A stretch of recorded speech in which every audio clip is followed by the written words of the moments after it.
আসসালামু আলাইকুম।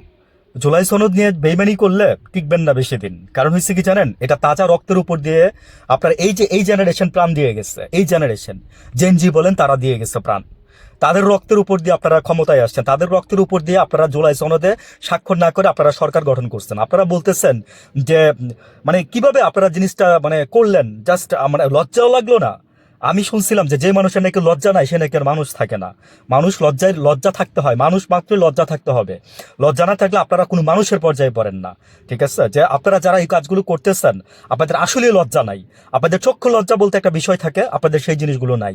2 দিন পরে মারা যাবেন, মনে রাখেন যে আল্লাহ নিজে বলছে যে যে নাকি কথা দিয়ে কথা রাখবে না তার বাদী হব আমি।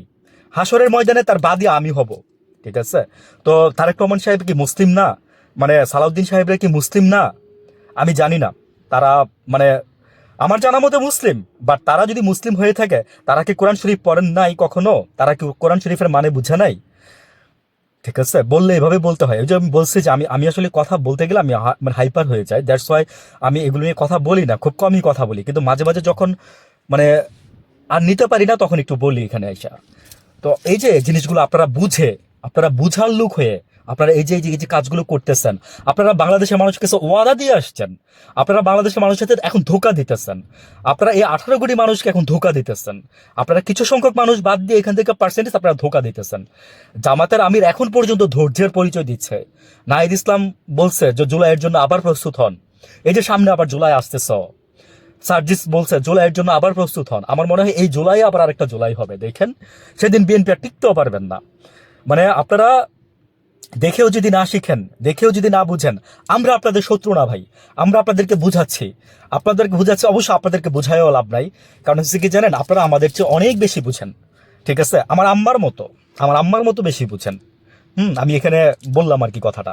আচ্ছা, এনিওয়েজ, তো ওই যে বললাম যে ভাই আগের দিনের বুদ্ধি ধ্যান ধারণার সাথে আপনাদের সাথে আমরা কখনো পেরে উঠবো না। ঠিক আছে, এই যে ক্লাস 8-এর বাচ্চাও বলে যে না জুলাই সনদ কেন তারা দিচ্ছে না জানেন? যে তারা 17 বছর থাকতে চায়, হাসিনার মতো 41 বছর পর্যন্ত, 41 সাল পর্যন্ত ক্ষমতায় থাকতে চায় তারা। ঠিক আছে, এইটার বাচ্চা বলছিল কথাটা। এখন টিভির চার্জর মানে দেখেন স্বাধীনতা কি দিচ্ছে আমাদেরকে। ওই স্বাধীনতা কি দিচ্ছে আর এই জুলাইয়ের স্বাধীনতা কি দিচ্ছে। এখন টিভির 4 জন জাস্ট ফেসবুকে মানে ফেসবুক আইডি ইউজ করার কারণে, ফেসবুকে কি লেখার কারণে তাদের চাকরি চলে যায়। এই দেশটা থেকে থেকে তাদের কি স্বাধীনতা নাই ফেসবুক ইউজ করার? তাদের কি ফেসবুকে লেখার মতো স্বাধীনতা নাই? জবের কোন জায়গায় লেখা ছিল যে তারা ফেসবুক ইউজ করতে পারবে না বা ফেসবুকে তারা কোনো কমেন্ট জানাতে পারবে না সাংবাদিকতা করলে? যারা স্বচ্ছ সাংবাদিকতা, একটু ভালো সাংবাদিকতা করতে চাচ্ছে তাদেরকে ভাই দমায় দেওয়া হচ্ছে। বুঝছেন, মানে ন্যাংটা হয়ে সাংবাদিকতা চলতেছে সেক্টরটা। ভালো থাকবেন।